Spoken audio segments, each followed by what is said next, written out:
It was a Thursday evening in late autumn, the kind where the sky turns bruise purple too early and the streetlights hum to life while you're still fumbling with your keys. I, Mason, came home carrying two bulging paper grocery bags, the handles cutting into my palms. The faint smell of fresh basil and rain-soaked cardboard clung to my coat. As soon as I pushed the front door open, laughter spilled out from the living room like bright, sharp glass. The book club girls were in full session. Mara with her dramatic hand gestures, Jade nursing her eternal glass of Pinot Grigio, Ella curled in the corner of the sofa like a watchful cat, and Vera, always the quiet one, smiling with just the corners of her mouth. I raised the bags a little higher as a peace offering. "Hey, everyone," I said, voice light. "The way you talk to a room you're trying not to disturb." The laughter stopped. Not faded, stopped. 5 pairs of eyes turned toward me in perfect, synchronized timing. 3 seconds. I counted them. 1 Mississippi, 2 Mississippi, 3. Then, as if someone had flipped a switch, they simply turned away. Faces swiveled back to the coffee table, to the open paperback, to the cheese board. Conversation resumed exactly where it had left off. Volume unchanged, tone unchanged, only now I was no longer part of the air they breathed. Raven, my wife, didn't even grant me the courtesy of the 3-second stare. She kept her gaze fixed on the page in front of her, fingers still holding the place, as though I had never walked through the door at all. I stood there in the entryway for perhaps 10 heartbeats longer than dignity should allow, plastic bags crinkling softly in my grip. Then I carried the groceries to the kitchen, unpacked them in silence, and put everything away with the careful movements of someone trying not to exist too loudly. Later that night, after the women had gathered their scarves and phones and drifted out into the cold, Raven climbed the stairs without a word. She didn't slam doors. She didn't need to. She simply slipped into the bedroom, plugged in her noise-canceling headphones, pulled the covers to her chin, and disappeared into whatever podcast or audiobook was her escape that week. I slept on the couch, not because she told me to, because the bed felt like occupied territory I was no longer welcome to claim. It took 4 more days, 4 evenings of polite, invisible hell, for the truth to surface. I came home early one afternoon to find Raven's phone unlocked on the kitchen island. She was in the shower. A single notification glowed on the screen, a group chat titled The Council, with 4 other familiar names. I shouldn't have looked, but I did. The message thread was clinical in its cruelty. Mara, motion to initiate the 30-day protocol. All in favor.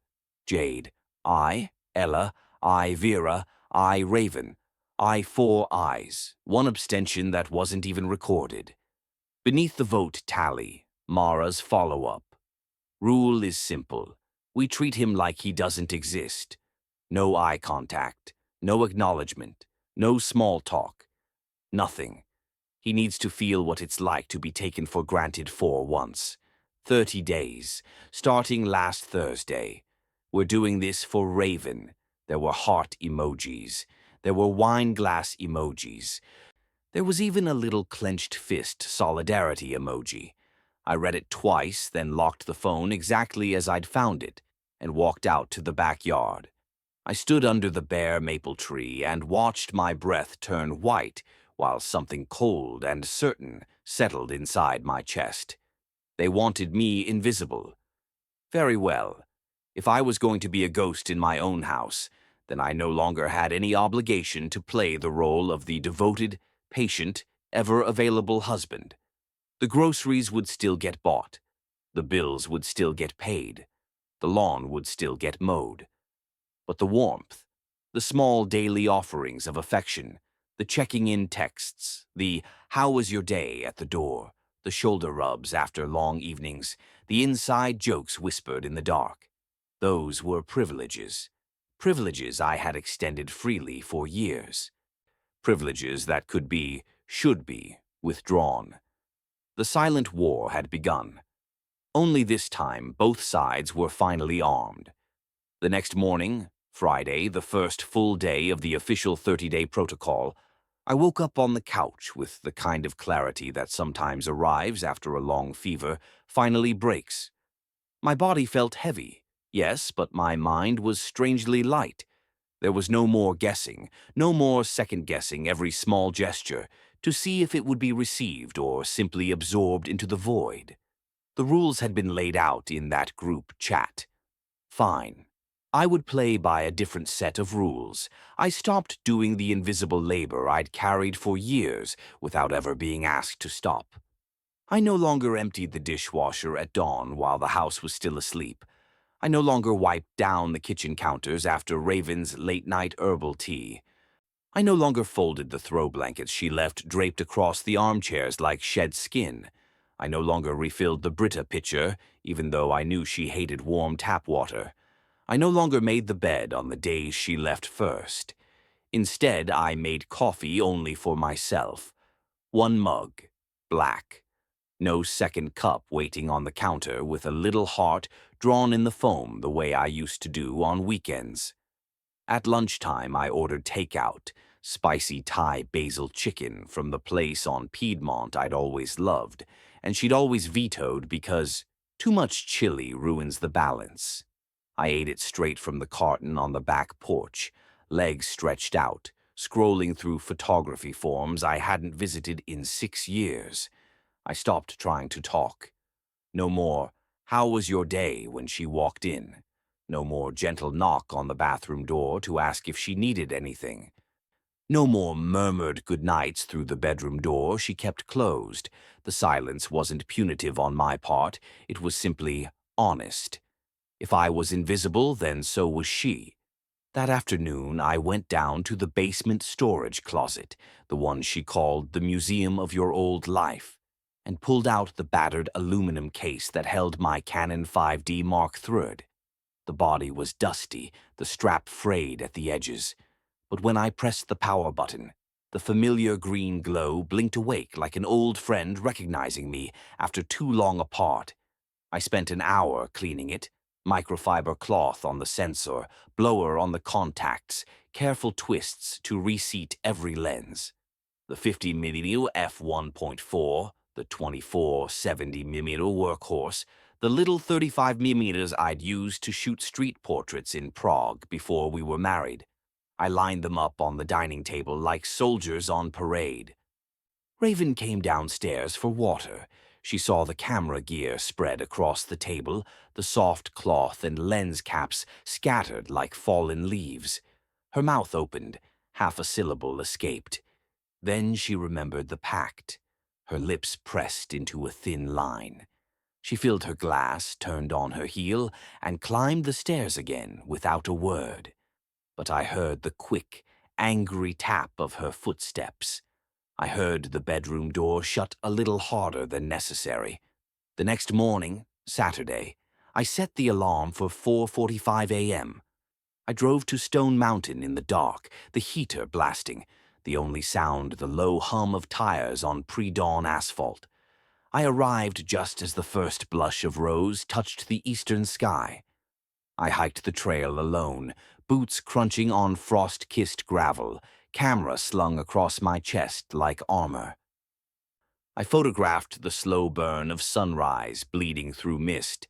I photographed the granite dome emerging like the back of some ancient sleeping beast. I photographed the way the light caught individual blades of grass and turned them into blades of molten gold. I stayed until almost 11. When I finally walked back through our front door, cheeks pink from cold, camera bag heavy with promise, Raven was in the kitchen. She looked up, instinctively, automatically, the relief flashing bright across her face for one unguarded second. Then memory hit. The relief curdled into something sharper, something that pulled her brows together and tightened her jaw. She turned back to the sink, scrubbing the same plate for the third time. That night I cooked for one. Fresh tagliatelle I'd rolled myself earlier, tossed in brown butter sage, toasted hazelnuts, and a shower of Parmigiano that cost more than I usually let myself spend. The kitchen smelled like comfort and quiet rebellion. I sat at the dining table with a glass of Barolo I'd been saving for a special occasion. Tonight qualified. Upstairs, Raven ate a bowl of yesterday's kale salad, cold, limp, unforgiving. I heard the fork scrape the ceramic.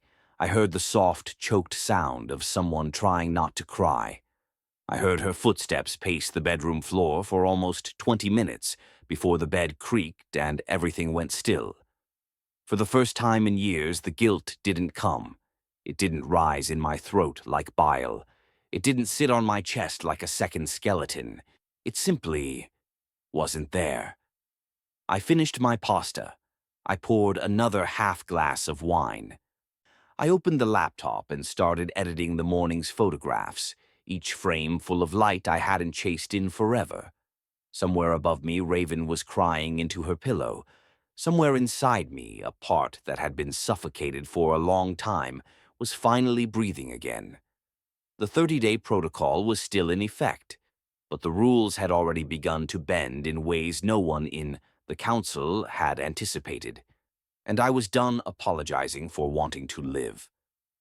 The house had settled into a new rhythm by mid-January, one that felt less like a marriage and more like two strangers sharing the same roof under an unspoken ceasefire. The 30-day protocol was still ticking away on Raven's invisible calendar, but I had long since stopped counting the days. I was busy reclaiming pieces of myself she'd quietly buried. One rainy Sunday afternoon, with nothing better to do, I decided to finally sort through the chaos in the home office.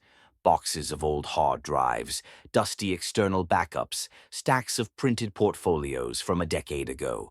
While transferring files from an ancient laptop I hadn't touched in years, I opened my old Gmail account, the one I'd used back when photography was still my burning ambition, not just a weekend hobby she tolerated. That's when I found them. Buried deep in the spam folder, untouched for years, were 3 emails from reputable galleries.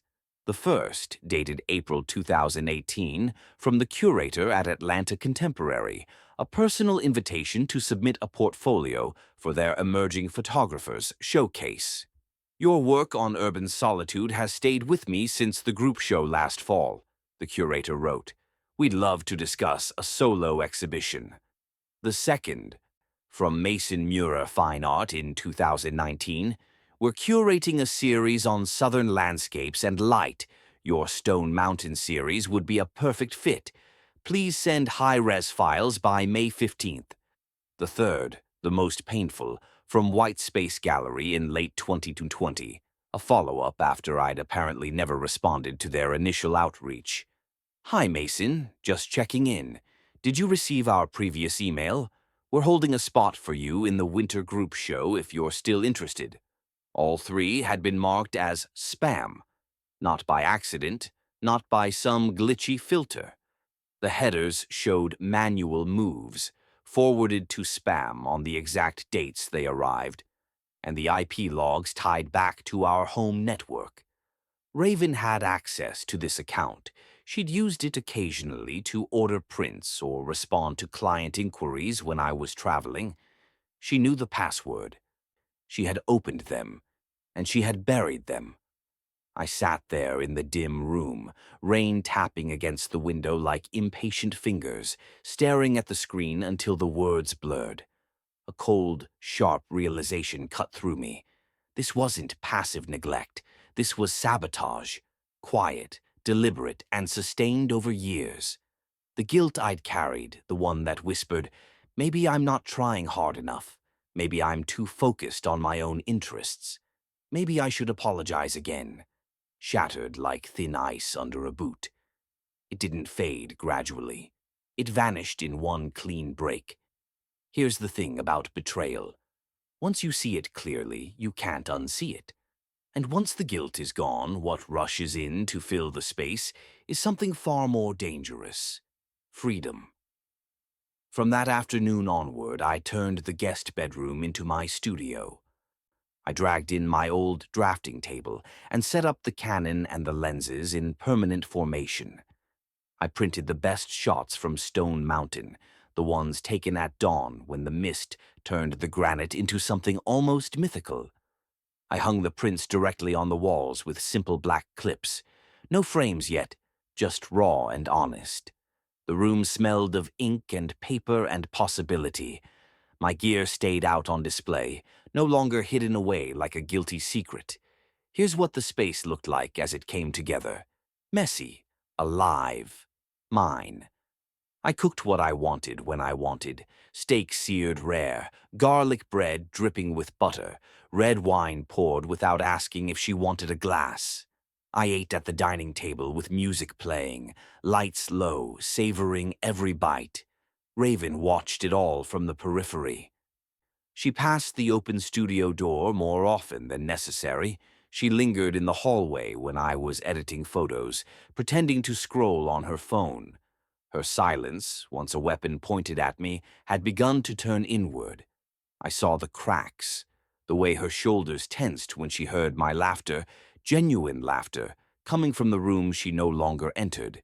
The way she stared at the printed photographs on the wall like they were evidence in a trial she was losing. The nights she sat alone upstairs, fork idle in a bowl of untouched food, eyes red from crying she thought no one could hear. She had wanted me to feel invisible. Instead, she was watching me come vividly, unapologetically alive, without her permission, without her participation, without her at the center. And the worst part for her? I wasn't doing it to hurt her. I was doing it because, for the first time in years, I remembered what it felt like to want something more than peace at any cost. The silent war wasn't silent anymore. It was roaring inside her, and I, finally, had stopped listening. By the end of the second week of January 2026, the house felt less like a shared home and more like parallel universes orbiting the same address. I had fully claimed the guest bedroom as my permanent studio, walls now alive with black and white and color prints of Stone Mountain at dawn, the granite glowing under soft mist like something ancient awakening. The vintage gear I'd resurrected sat proudly on the table, lenses gleaming, camera body polished, everything in its place like it had never been exiled. This is how the space looked by then, lived in, purposeful, a little chaotic in the best way. One crisp Tuesday evening, I met Evan at a quiet coffee shop downtown. Evan, my old shooting partner from the early 2010s, the guy who'd dragged me on midnight urban explores and taught me how to push film in the darkroom when digital was still new. We hadn't spoken properly in years. Life, marriage, and Raven's gentle but persistent nudges toward stability had pulled us apart. We talked for hours. He looked at my recent Stone Mountain series on my phone and whistled low. "Man, this is the best work you've done since Prague. Why the hell did you stop?" I didn't answer right away. Instead, I showed him the prints I'd brought in a portfolio case. He flipped through them slowly, nodding. "Post these," he said. "The world missed you." So I did. That night, back in the studio, I opened my old Instagram account, the one dormant since 2020. I uploaded a selection, the misty dome at first light, the frost on the pines, the way the sun cracked the horizon like a promise. I captioned the first post simply, "Back at it, Stone Mountain, January 2026. The response was immediate and overwhelming. Old followers from the photography community flooded in, likes, comments, shares. "Mason's back. This light is insane. Welcome home, King." Then came the artists I'd lost touch with, painters, sculptors, fellow shooters, who tagged friends and reposted. And then, the real shock, direct messages from gallery owners I hadn't heard from in ages. Mr. Nolan from Atlanta Contemporary, the same man whose 2018 invitation had vanished into spam. "Mason, these are stunning. Let's talk about a slot in our spring series. DM me your availability. Miss Harper from Whitespace, the follow-up email I'd never seen. We've been waiting for work like this from you. Portfolio review. Name the date. Mr. Dalton, an independent curator who'd once bought 3 of my prints for his private collection. This series feels alive. We need to discuss exhibition. Coffee next week? I sat there in the glow of the laptop screen, heart pounding, rereading each message. Here's what that flood of notifications looked like. Proof that the world hadn't forgotten me, even if someone in my own house had tried to make sure it did. Raven saw it all.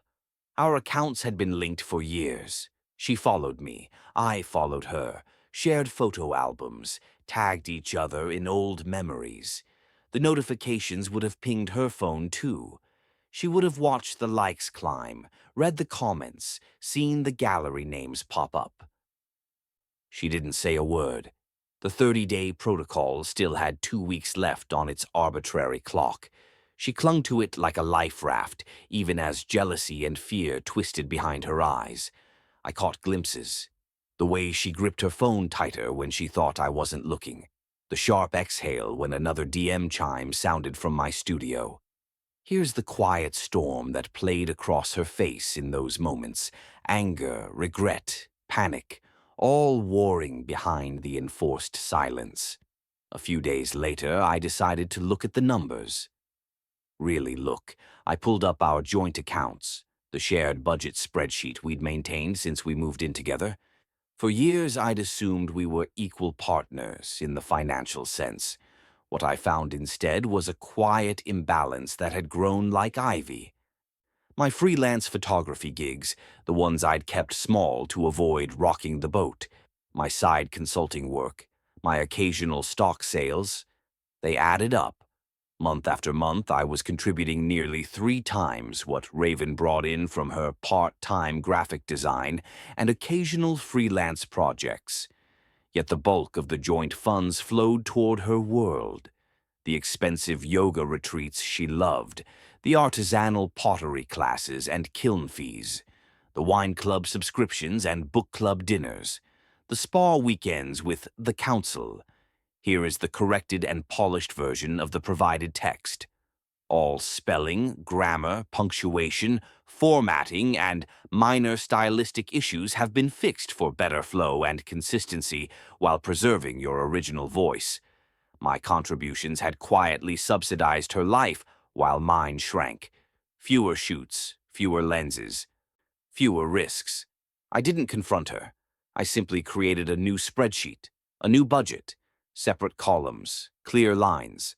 My income, my expenses, hers, joint only for mortgage, utilities, groceries, split evenly now. I saved it, printed a copy, and left it on the kitchen island with a short note. New structure, effective immediately. That night I heard her in the living room, voice low but furious on the phone to Mara or Jade or whoever was on duty in the group chat. He's acting like he runs the place now. He needs to remember his position. The words landed like a slap I no longer felt, because the truth had crystallized, sharp and final. I didn't need to remember any position. I didn't need to fight for a place in a life that had quietly tried to erase mine. I didn't need to keep pouring myself into a relationship that had been starving me for years. The silent war had revealed its real casualty.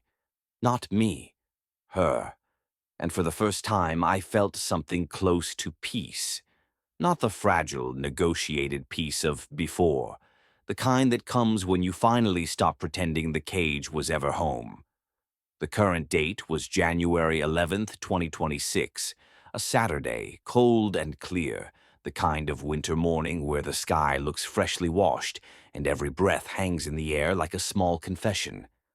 I had spent the previous week turning over the same thought until it wore smooth. The marriage wasn't dying slowly anymore. It had been dead for years, and I had simply been too afraid or too habituated to bury it. On Tuesday, I booked a consultation with attorney Lillian Hayes. Her office was on the 12th floor of a glass tower downtown, all clean lines and muted grays. She was in her late 40s, sharp-eyed, no nonsense, the kind of lawyer who speaks in complete sentences and never wastes a word. I told her everything. The 30-day protocol, the deleted gallery invitations, the financial imbalance, the silence that had become a second skin. I showed her screenshots of the group chat, copies of the spam folder emails, the new budget I'd drawn up. She listened without interrupting, then leaned forward, elbows on the desk. "What you're describing," she said, "is not just passive-aggressive behavior. Continuous, coordinated, enforced silence, especially when it's weaponized to punish and control, is a recognized form of emotional abuse. It's coercive control. It erodes identity, self-worth, and autonomy over time. If you want to leave, Mason, the law is on your side, but you need to move with precision. Start documenting. Secure your finances. Protect your assets, especially anything tied to your creative work, and do it quietly." She slid a checklist across the table. Separate bank accounts, change passwords, inventory personal property, consult a forensic accountant if needed. At the bottom, in bold, plan your exit. Do not announce it in advance. I left her office feeling strangely calm, as if someone had finally named the thing that had been choking me. That same afternoon, I drove to a quiet neighborhood near Piedmont Park. The apartment was on the 3rd floor of a small brick building. Nothing fancy, but the living room had floor-to-ceiling windows facing east. Morning light would pour in. Perfect for editing photos at the kitchen table I already planned to turn into a secondary workspace. Hardwood floors, one bedroom, a tiny balcony where I could drink coffee and watch the park wake up. The leasing agent asked if I wanted to think about it. "No," I said. "I'll take it." I signed the lease on the spot, paid the deposit and first month's rent with a check from the new separate account I'd opened the day before. Keys in hand by 4 p.m. Thursday night, Raven announced she was going to her regular Saturday morning yoga class, 7:45 a.m. Start, 90 minutes plus drive time. She didn't look at me when she said it. She hadn't looked at me properly in weeks. That gave me a window. Saturday morning, January 11th, I woke at 5:30.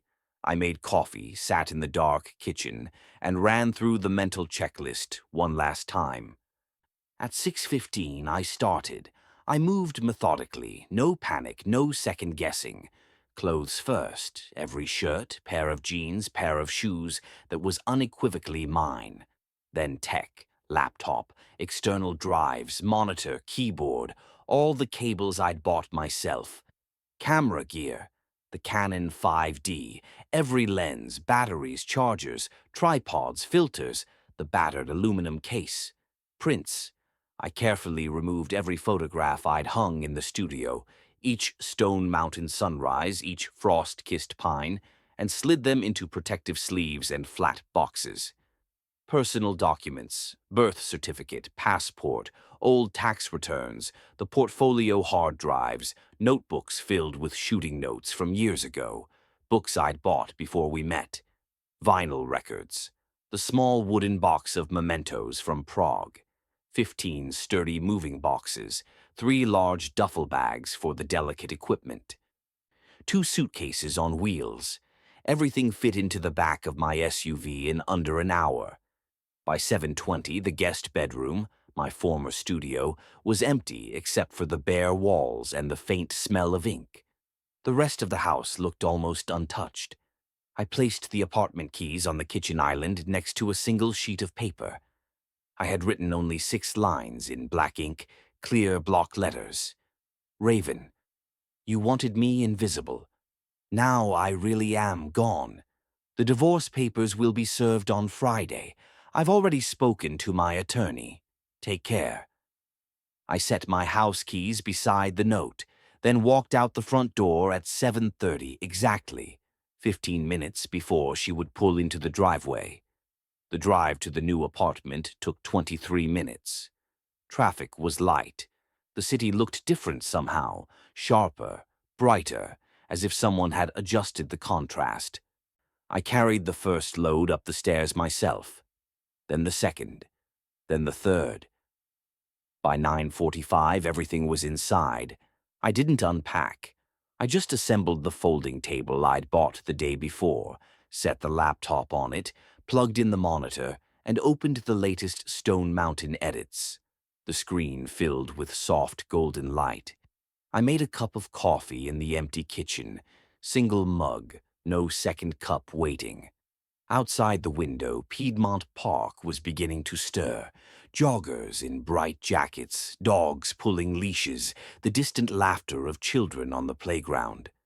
I sat on the bare floor, back against the wall, coffee warming my hands, and looked around at the blank space that was now mine.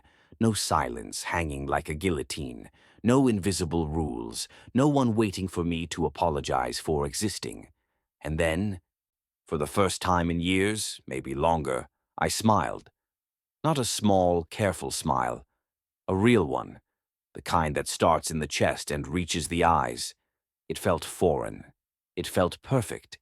The apartment was still mostly empty, but it was quiet in the right way, peaceful, not punishing. I raised the mug in a silent toast to no one in particular. Here's to finally being seen, by myself, if no one else. Here is the corrected and polished version of the provided text.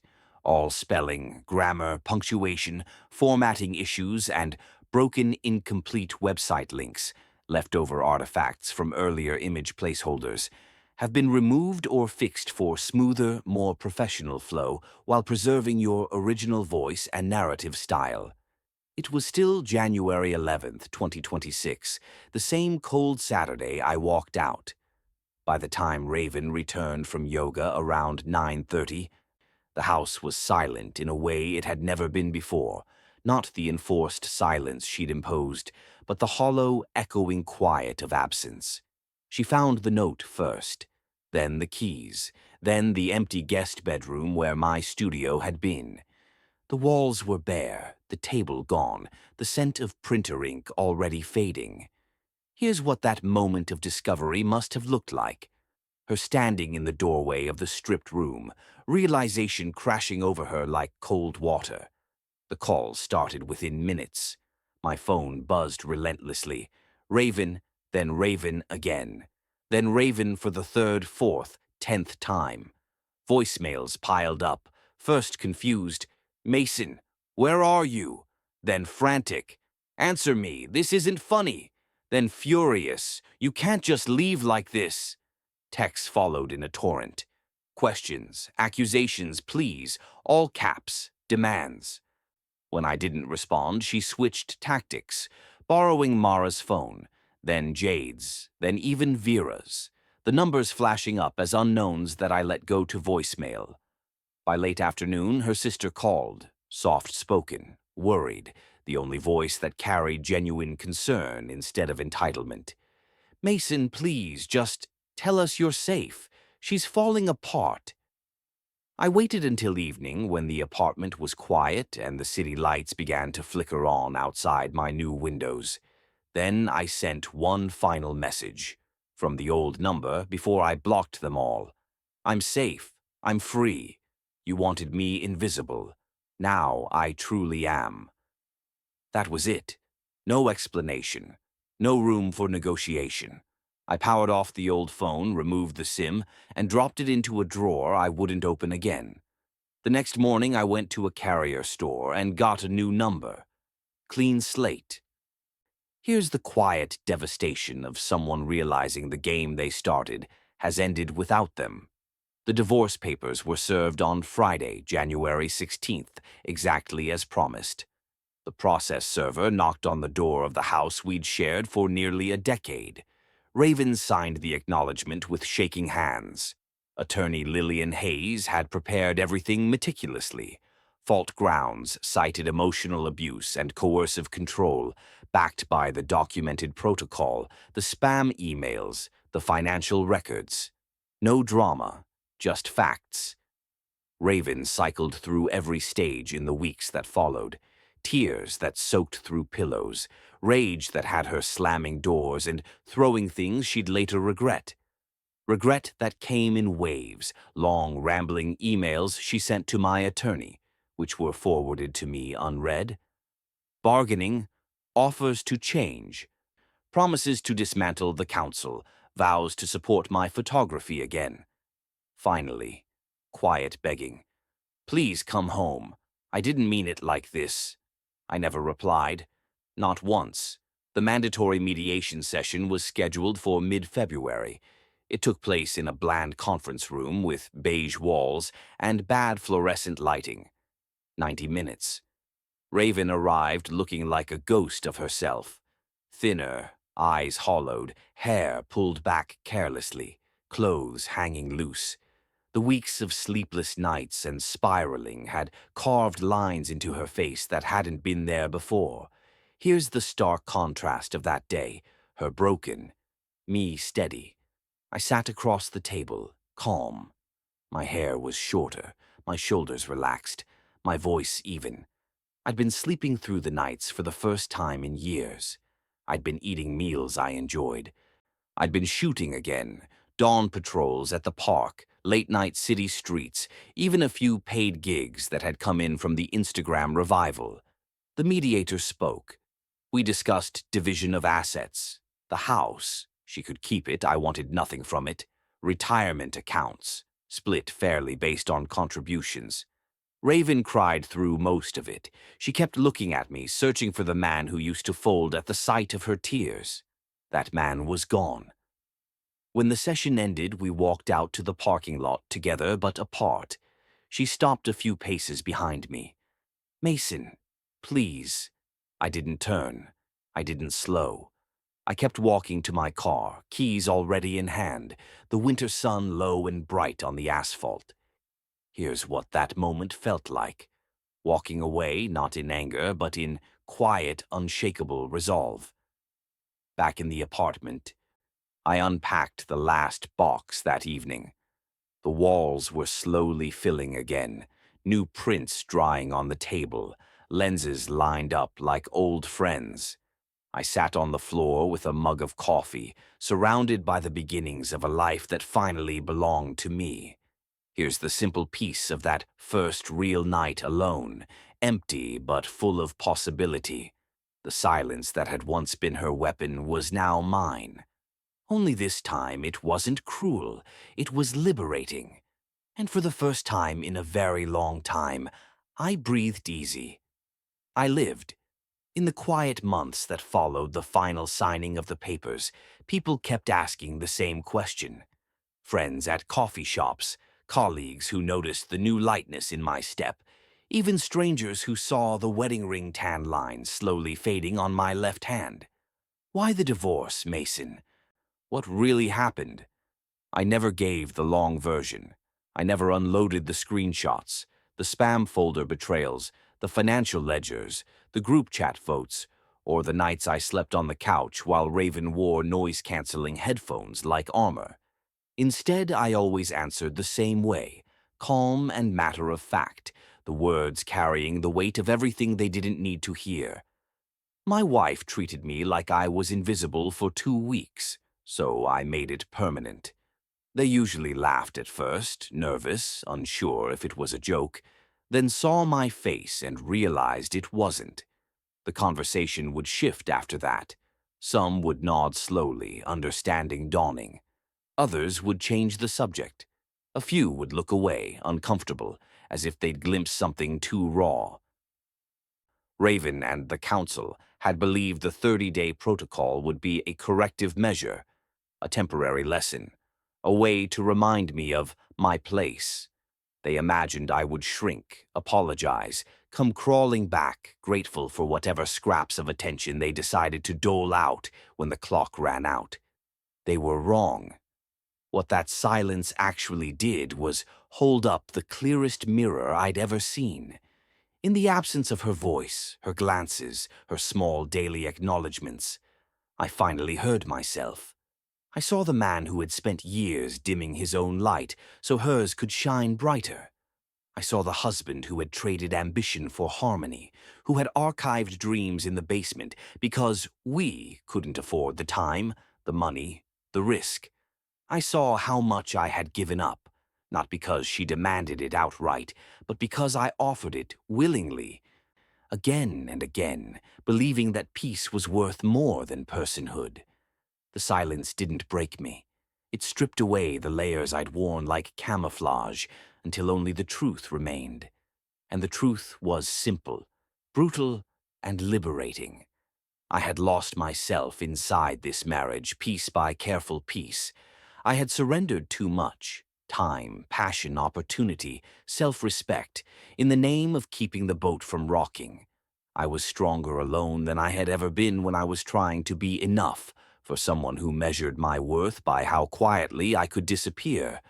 I deserved to be seen, not as a supporting character in someone else's story, but as the main character in my own. And the first person who needed to see me that way was me.